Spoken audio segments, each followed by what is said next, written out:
Écoutez le Talk iPhone sur les stations d'accueil iPod et iPhone JBL. Le Talk iPhone. Jérôme Colombin, François Sorel.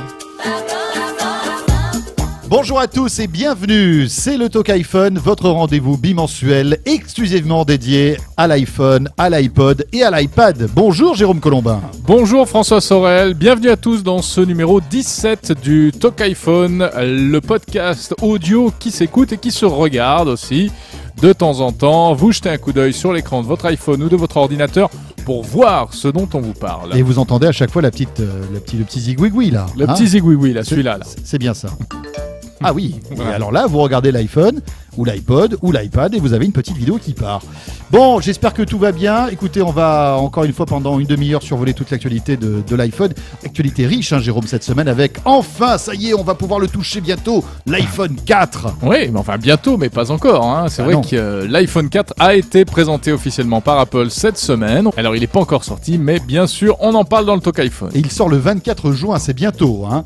On s'intéressera aussi au football, puisque ça y est, la Coupe du Monde de foot a débuté. Eh bien, vous savez quoi, on va tout vous dire pour que vous puissiez, grâce à votre iPhone, suivre la Coupe du Monde et même vous détendre. Tiens, toujours avec la thématique du foot. On va jeter un coup d'œil aussi sur un gadget très original, une invention française, un autoradio sur lequel vous pourrez brancher directement votre iPhone. Un autoradio sur lequel on peut brancher son iPhone ? Ouais, c'est beau ça quand même, hein, la technologie. Non, mais c'est pas ce que tu crois, c'est quelque chose qui n'existait pas jusqu'à présent. Et qui n'existe toujours pas d'ailleurs. Non, quand même, oui, ça existe, on l'a vu, on a pu le toucher. Et puis le répondeur, bien évidemment, le répondeur du Talk iPhone. Vous le savez, vous pouvez à chaque instant nous envoyer vos messages audio grâce à l'iPhone. Vous appuyez sur la fonction dictaphone, vous dictez votre message, votre petite question, et vous nous l'envoyez à l'adresse suivante. répondeur@lachaînetechno.com. Faites des messages relativement courts, hein, essayez de ne pas dépasser 30 à 40 secondes pour qu'on puisse en diffuser un maximum. Puisque nous avons quand même un auditeur qui nous a laissé un message d'un quart d'heure la dernière fois. Et autant vous dire qu'avec Jérôme, on a failli s'endormir en écoutant le message. Voilà, c'est le Talk iPhone, ça démarre et ça va démarrer tout de suite d'ailleurs avec le répondeur.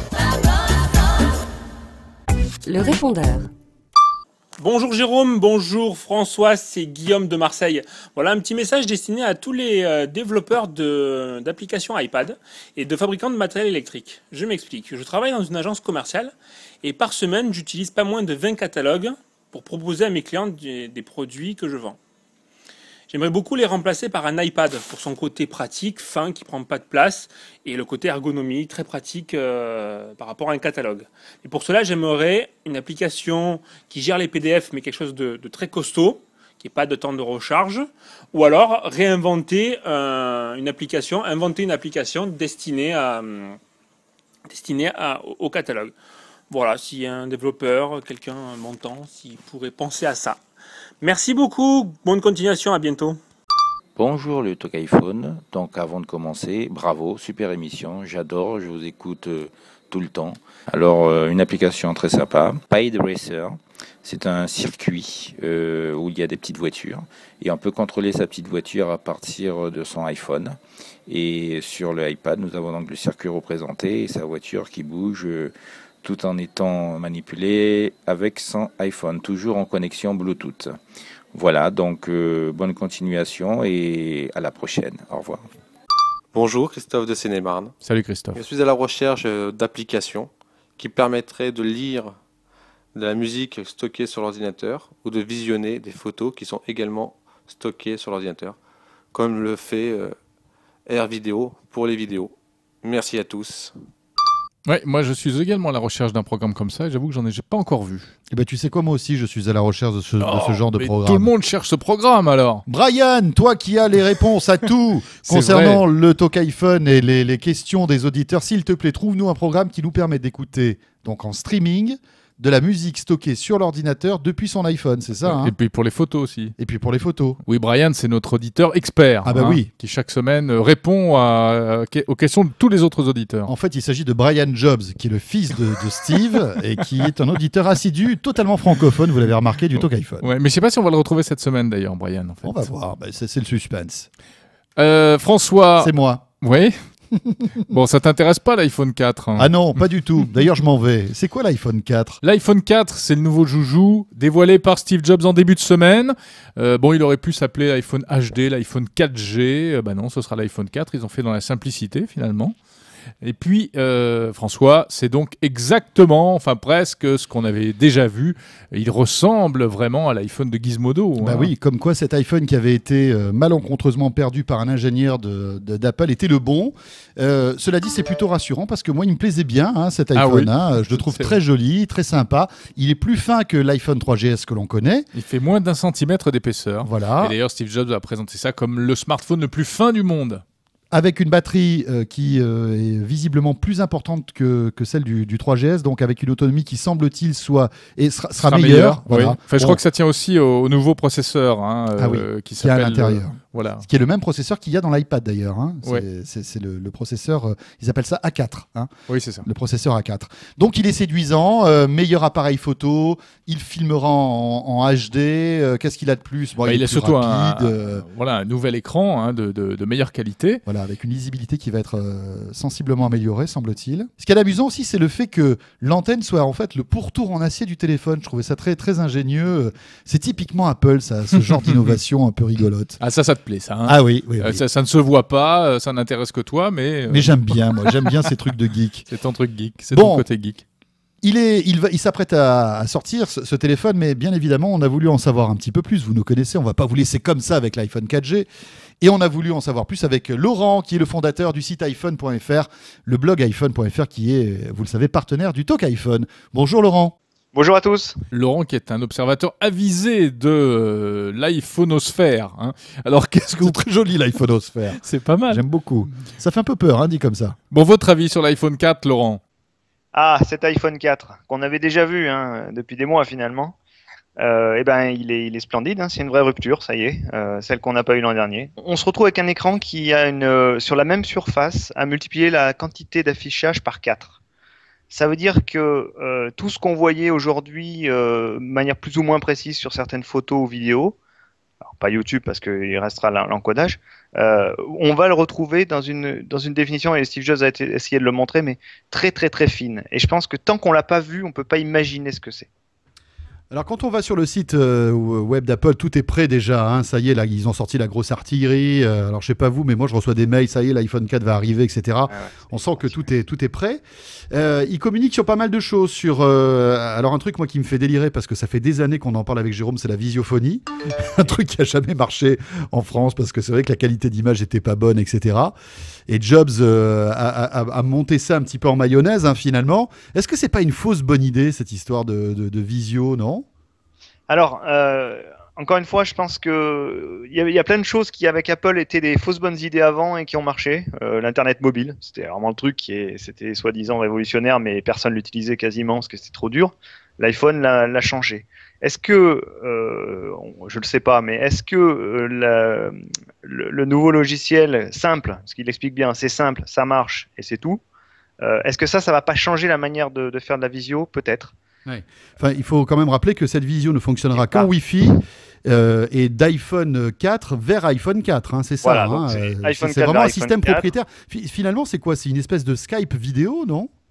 Oui, mais ou un peu un BlackBerry chat, mais vidéo. Par contre, ça c'est seulement pour 2010. On va dépasser le Wi-Fi après. Alors pourquoi? Probablement pour éviter des écueils sur le volume de données chez les opérateurs, par exemple, pour éviter justement que ça soit une fausse bonne idée. Je pense que là encore, Apple nous bride un peu, mais peut-être pour que quand ça marche, ça marche. Alors bon, écran super fin qui va tuer tout le monde. Hein. Bon, ça c'est impressionnant. On l'a dit, FaceTime, donc ça c'est la visio. Jérôme? Oui, je voudrais juste ajouter un truc à propos de l'écran. Donc ce qui est intéressant, c'est que ce sera la même résolution que l'iPad en fait. Donc légèrement inférieur, mais on est tout proche. Mais presque. Ça veut dire que les applications qui seront développées spécifiquement pour le nouvel iPhone, elles seront également tout à fait compatibles avec l'iPad. Ça c'est bien, mais en revanche, est-ce que les anciennes applications, est-ce qu'elles ne risquent pas du coup de paraître très moches sur l'iPhone 4 d'après toi? Déjà, on va espérer qu'elle soit pas comme sur l'iPad, toute petite au milieu. Parce que voilà, c'est ça, toute petite. Ça serait pas bien heureux. Non, vraiment dégradée. Non, je pense ils ont trouvé la solution parce qu'ils ont multiplié pile par 4, ce qui n'était pas tout à fait le cas pour l'iPad. L'écran multiplié pile par 4, donc on peut imaginer que quadrupler les pixels en ne changeant pas la taille de l'écran, ce qui est la différence avec l'iPad, ça ne devrait pas poser de problème à mon avis. Techniquement parlant, on devrait s'en sortir sans problème avec un affichage qui sera pas idéal, mais sera largement au niveau de ce qu'on a aujourd'hui sur nos iPhones actuels. Bon, alors, comme d'habitude, Steve Jobs a promis 100 innovations sur le nouvel iPhone. On ne va pas les citer toutes parce qu'il y en a qui sont un petit peu légères, on va dire. Si, allez, on y va. On commence par la fin. Alors, numéro 99. Le boulon sur le côté n'est plus tout à fait de la même taille que le précédent. Voilà, l'icône de l'application SMS a changé. Voilà, elle a changé. Elle a 3 pixels de plus maintenant. Bon, ça, au-delà de ça et des spécificités marketing de Jobs, est-ce que franchement, ça te donne envie de passer à l'iPhone 4 et est-ce que ça va être un raz-de-marée à ton avis, l'arrivée de ce nouveau téléphone? J'ai justement essayé de faire un espèce de bilan des caractéristiques du 4 par rapport au 3G et au 3GS parce que je pense qu'en France il y a un peu partout, il y a des 3G, des 3GS, un certain nombre de gens qui avaient 3G sont pas passés au 3GS. Globalement, je pense que les gens qui ont un 3G ou un V1 passer au 4, c'est un vrai cap, un vrai appareil photo qui fait des vidéos, etc., etc. Du 3GS au 4, on peut se poser la question et je pense qu'il faudra l'avoir eu en main, il faudra avoir regardé l'écran, il faudra avoir compris si vraiment ça va plus loin ou pas, si on a besoin des nouvelles fonctionnalités pour faire le pas. Mais globalement, je pense que, et puis ça se sent dans les commentaires, je pense qu'il a bien, il attire les convoitises, clairement. Voilà, bon, il nous reste plus qu'à attendre le 24 juin, date de la sortie en France. Merci beaucoup, Laurent. Merci à vous. Oui, le 24 juin, mais on n'a pas le prix encore, hein, François. Alors, on l'a en dollars. On a un faux prix. Pour les États-Unis, $299 pour la version 32 Go et 199 pour la version 16 Go. Qu'est-ce que ça va donner en France? Ça va être un peu plus compliqué parce que, évidemment, tout ça est intimement lié on va dire, au point qu'on a chez nos opérateurs, au renouvellement, à la fidélisation, etc. Donc, pour l'instant, on ne sait rien. À l'heure où on enregistre, en tout cas, ce Talk iPhone, on n'a pas le prix exact. Le Talk iPhone. Jérôme Colombin, François Sorel. Le Talk iPhone, ça continue. On va continuer, François, avec la deuxième partie du répondeur. Et je tenais, à faire une petite dédicace, une spéciale dédicace à Arthur. Oui. Arthur, qui est un auditeur fidèle du Talk iPhone, qui est aussi un auteur du site frenchipad.fr, french-ipad.fr. C'est un très jeune contributeur. Il a 13 ans, Arthur. Alors, Arthur, on te remercie pour le long message que tu nous as laissé, qui était très pertinent, parce qu'en fait, il nous faisait une petite analyse, justement, du succès de l'iPad.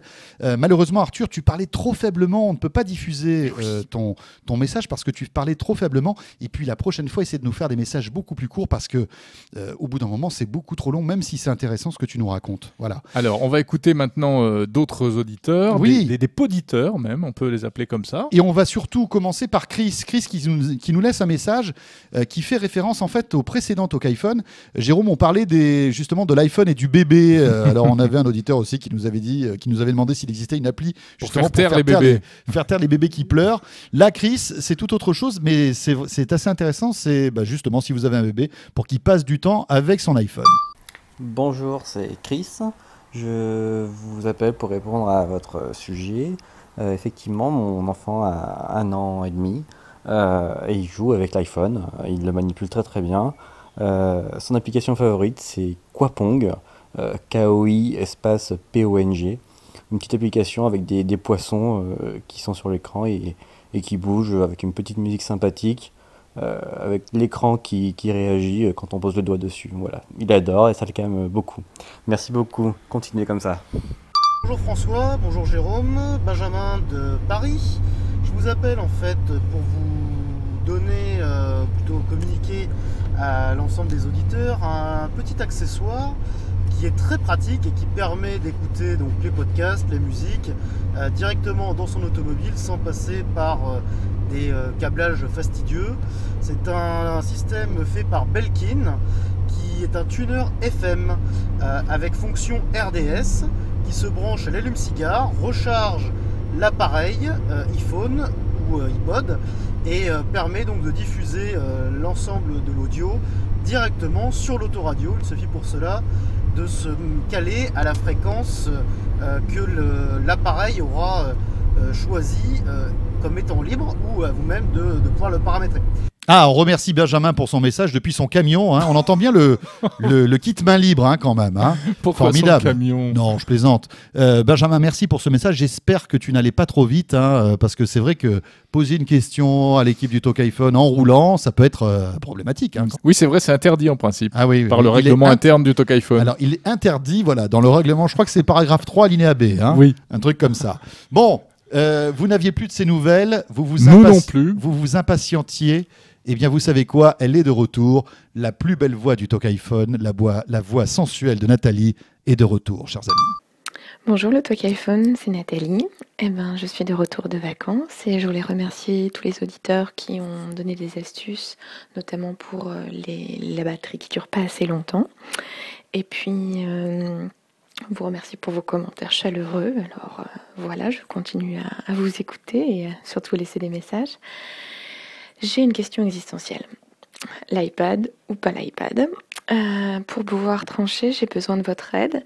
Je voudrais savoir déjà si sur l'iPad, il y a un éditeur de texte type Word, OpenOffice. Et une deuxième question, savoir si on peut connecter un iPad à un vidéoprojecteur. J'ai tout un tas de projets avec un iPad et un vidéoprojecteur. Je vous remercie d'avance et puis à bientôt. Bon, alors écoute, là, moi je suis... Tu sais quoi? Je vais prendre une douche et je reviens. D'accord? Une douche froide pour me calmer. Hein.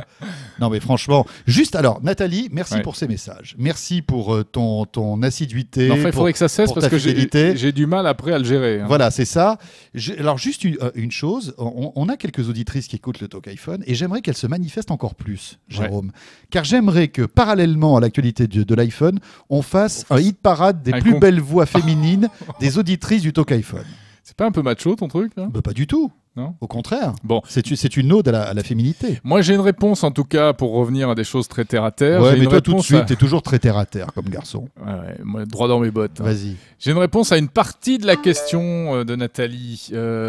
Pour le traitement de texte, y a-t-il un traitement de texte sur l'iPad? C'est vrai que c'est une question existentielle. C'est une question qui vraiment peut faire qu'on choisisse ou pas d'acheter un iPad. Oui, parce que en fait, on va gagner en productivité là, forcément. Hein. Oui, enfin, est-ce qu'on va gagner ou est-ce qu'on va perdre, hein, c'est la question. Voilà. Alors, réponse, oui, il y a le logiciel d'Apple qui s'appelle Pages, qui coûte 9 € et qui est un traitement de texte que moi je trouve assez décevant, assez basique, parce que notamment il n'y a pas beaucoup de possibilités de mise en forme du texte, tu vois. Moi je suis un fanat de l'italique, des passages surlignés, grossir des polices de caractères, etc. Ouais. Bon, c'est pas évident. J'ai trouvé autre chose qui est intéressant, alors qui ne fait pas mieux en termes de mise en forme, l'intérêt n'est pas là, mais qui a une fonction très intéressante, c'est la reconnaissance d'écriture. Et ça, c'est mon coup de cœur de la semaine. Coup de cœur. Voilà, ça s'appelle WritePad. C'est donc un traitement de texte qui te permet d'écrire sur l'écran avec ton gros doigt, ou éventuellement avec un stylet, parce qu'il existe des stylets pour iPad. Qui fonctionne donc sur l'iPad. Bon, j'en ai pas, donc je peux pas trop t'en parler, mais je sais que ça alors existe. Attends, avec ton index, donc t'écris comme si t'écrivais avec un stylo. Et il reconnaît les mots. Ouais, et il va assez vite et ça fonctionne vraiment bien. En plus, il a d'autres fonctions comme la traduction automatique, la possibilité d'envoyer le texte directement par mail, etc. Il est assez évolué. Dommage encore une fois qu'il soit en revanche très limité pour ce qui est de la mise en forme. Ça coûte combien cette petite plaisanterie? Ça coûte environ 7 €. D'accord. Pour répondre à la deuxième question de Nathalie, il existe une sortie vidéo sur l'iPad. Oui. Et en fait, elle est compatible, tu sais, avec les accessoires qui étaient sortis pour l'iPhone. Donc, si vous avez l'accessoire audio-vidéo composite qui était disponible pour l'iPhone, il marchera aussi sur l'iPad. Donc voilà, il n'y a pas de souci, vous pouvez après brancher un projecteur dessus. Le seul problème, c'est que vous serez limité à une qualité VGA. Ne vous attendez pas à avoir de la HD en projection grâce à votre iPad. Hein. Le Talk iPhone. Toute l'actualité de l'iPhone et de l'iPod Touch. Allez, on parle d'un gadget qui sort ce mois-ci. Enfin, gadget, c'est beaucoup mieux qu'un gadget. C'est un autoradio d'un genre un peu spécial. Imaginez un autoradio qui n'a pas de façade, qui n'a pas de bouton. Un autoradio sans visage, en fait. Qui sert à rien, finalement. Qui sert à rien du tout. Sauf si vous mettez votre iPhone dans l'autoradio. Complètement. Voilà. Un autoradio nu qui se transforme en vrai autoradio quand on connecte un iPhone dessus. Voilà, on peut voir le problème à l'envers. En fait, c'est votre iPhone qui va se transformer en autoradio. Voilà, grâce à 2 applications que vous pouvez télécharger et qui vont en fait se synchroniser avec l'appareil. Et ça va vous permettre en fait d'avoir la radio, un tuner RDS, un amplificateur, un micro externe. Il a même une puce Bluetooth pour la fonction kit main libre, ce qui va permettre de pouvoir discuter lorsque vous êtes au volant, évidemment en restant très très prudent. Et donc les 2 applications qui sont fournies avec cette solution vont vous permettre en fait de piloter directement toutes les fonctions de l'autoradio depuis l'iPhone. Via l'écran tactile de l'iPhone. Exactement. Et puis surtout, on va retrouver sur les haut-parleurs de la voiture toutes les applications audio ou même audiovisuelles, même les vidéos de l'iPhone en fait. Et ça tombe bien puisque nous avons rencontré le créateur de ce système, Jérôme. Oui, mesdames et messieurs, c'était à Monaco, au salon Medpi où nous étions il y a quelques temps. Il s'agit de Gilles Pierson de la société Admea qui nous présente son Ocar. C'est un autoradio qui est non seulement indissociable d'un iPhone, mais qui devient, contrairement aux utilisations habituelles, un périphérique d'iPhone. Habituellement, iPhone est un périphérique de l'autoradio et on utilise un software un petit peu compliqué pour contrôler notre iPhone tant bien que mal. Ici, pas du tout. On utilise iPhone à proprement parler pour contrôler l'autoradio. Donc en fait, l'iPhone devient une télécommande, c'est ça ? iPhone devient entre parenthèses une télécommande dans le sens où il est quand même câblé, il est quand même logé, il est quand même chargé, mais iPhone devient une zone de contrôle de notre autoradio et une zone d'affichage également de notre autoradio. Alors qu'est-ce que ça apporte ? Ça apporte comme une fonctionnalité utilisation réellement intuitive à l'iPhone, dans le sens où on utilise les fonctions slide d'iPhone, on utilise le glisser rapide pour faire des recherches, on peut avoir des mémorisations et des affichages sur un écran qui est relativement grand et qui n'est pas forcément accessible sur un autoradio dans cette gamme de tarifs. D'accord. Alors qu'est-ce que ça... je sais pas, moi par exemple, on peut brancher un GPS dessus aussi. On peut brancher un GPS, on peut brancher une cartographie GPS. Après, en fonction des pare-brises qui seront disponibles sur le marché et des différentes voitures, si on a un pare-brise athermique, il va falloir ajouter un petit module qui va nous permettre de traverser ce pare-brise athermique. On se veut compatible de manière ouverte avec n'importe quel type de map. Nous n'avons pas l'intention particulière de nous associer avec un fournisseur de map.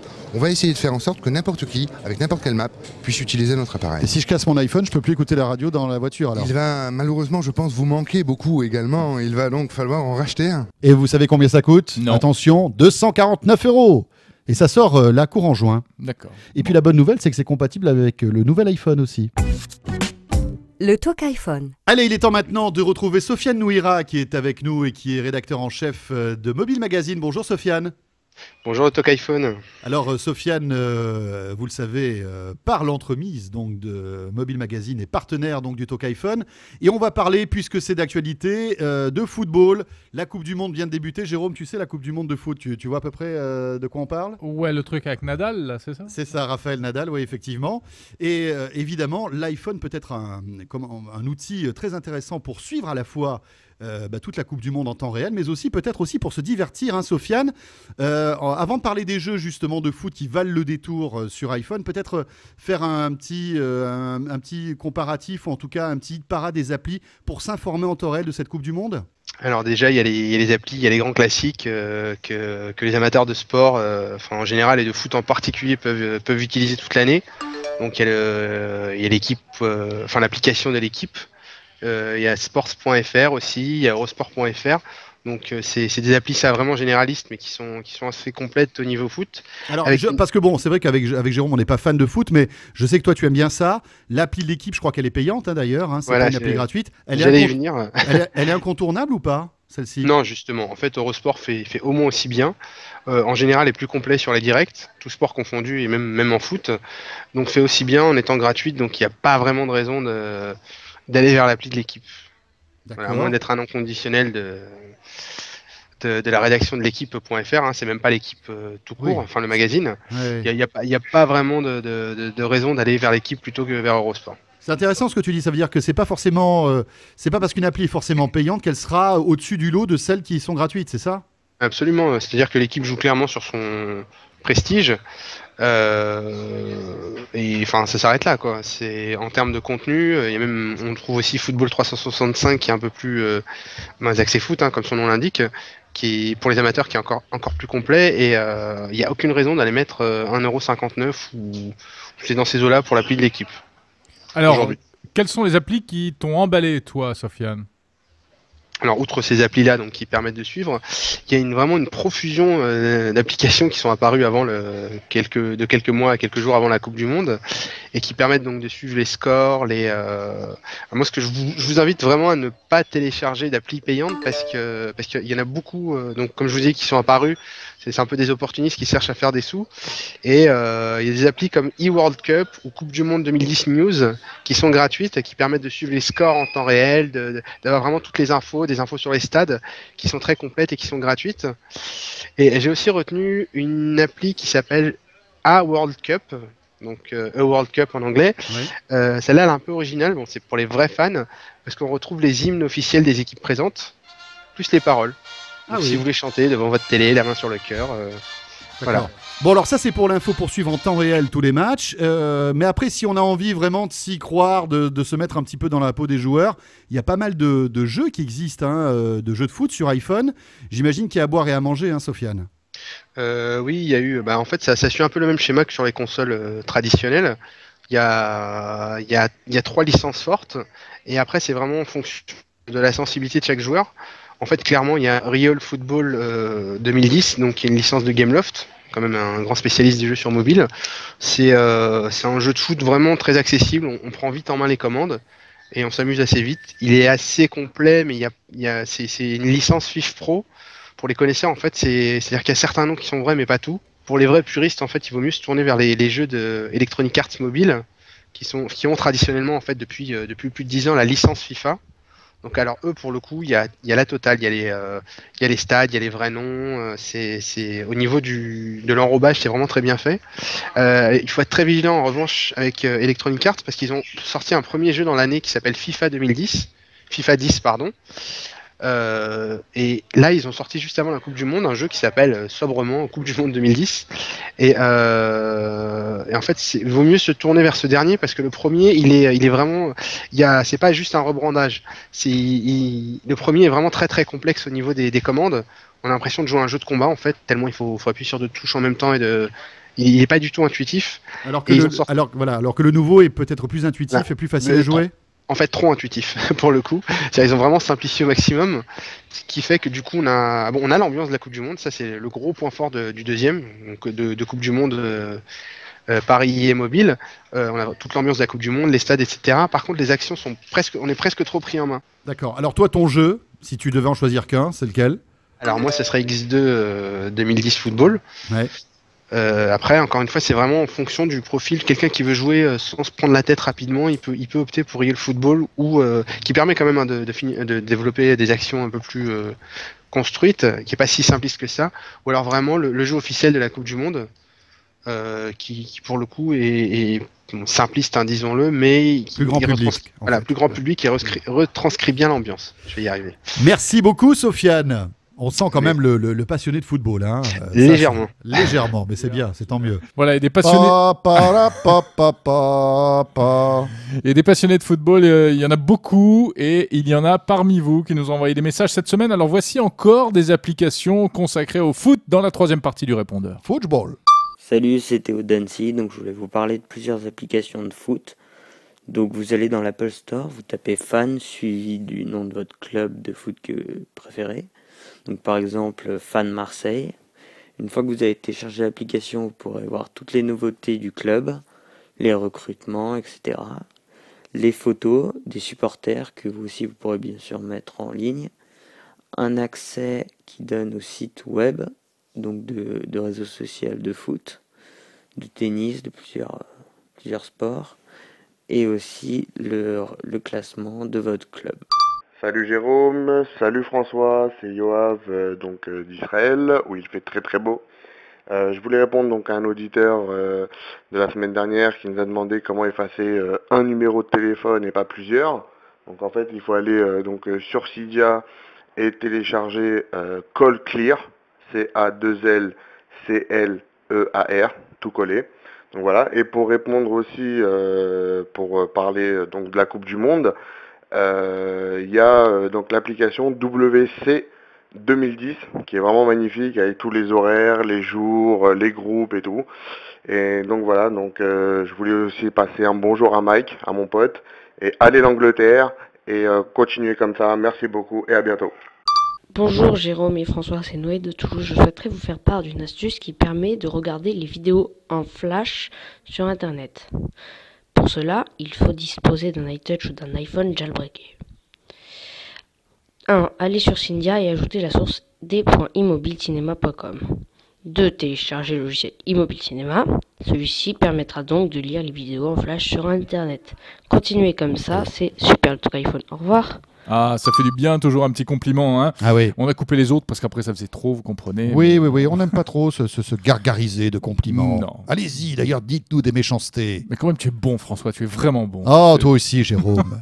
Bon, c'est avec tous ces qu'on arrête, compliments débiles que se termine ce Talk iPhone. Merci en tout cas pour tous vos messages et merci d'être de plus en plus nombreux à télécharger et à écouter le Talk iPhone. Oui, sur iTunes, un dimanche sur deux, sur la chaîne techno.com, sur le talkiphone.com. Et sur iPhone.fr, bien sûr, hein, notre partenaire.